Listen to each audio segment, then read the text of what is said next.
আসসালামু আলাইকুম রহমতুল্লাহ। আমি রাসেল আহমেদ, সাবেক সভাপতি, ছাত্র অধিকার পরিষদ, হবিগঞ্জ জেলা। আমার পূর্বের সংগঠনের নীতি এবং নৈতিকতা বিপথে চলে যাওয়ার কারণে আমার মনে হয়েছে ছাত্র অধিকার পরিষদে আমার টাকা অসম্ভব। নীতি নৈতিকতা যে বা যারা বিসর্জন দিয়েছে সেই বিসর্জনে আমরা থাকতে পারি না। এমত অবস্থায় আমরা মনে করেছি ন্যায় এবং ইনসাফের দল বাংলাদেশ জামায়াতে ইসলাম বাংলাদেশের জনমানুষের স্বার্থে, অধিকার আদায়ের স্বার্থে কাজ করে এবং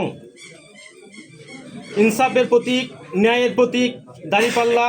এই কারণে আমি আমার ছাত্র অধিকার পরিষদের সকল নেতৃবৃন্দকে নিয়ে চৌধুরী আশরাফুল বারী নুমানের নেতৃত্বে বাংলাদেশ জামায়াতে ইসলাম হবিগঞ্জে যোগদান প্রদান করলাম। আলহামদুলিল্লাহ, মাশাআল্লাহ। আমরা উপস্থিত সকলের কাছে এবং হবিগঞ্জবাসীর কাছে দোয়া চাই আমরা যেন ন্যায় এবং ইনসাফের পথে চলতে পারি। আমিন। আপনাদের দোয়া এবং ভালোবাসা থাকলে আমরা ক্ষতিগ্রস্ত হবিগঞ্জকে উন্নত হবিগঞ্জে রূপান্তর করতে চাই। পাশাপাশি হবিগঞ্জ 3 আসনে যিনি দাঁড়িপাল্লার প্রতীকে নির্বাচন করিতেছেন, আমাদের সর্বোচ্চ সহযোগিতা থাকবে এবং আপনাদেরও সহযোগিতা কামনা করছি। ধন্যবাদ সকলকে। আসসালামু আলাইকুম রহমতুল্লাহ।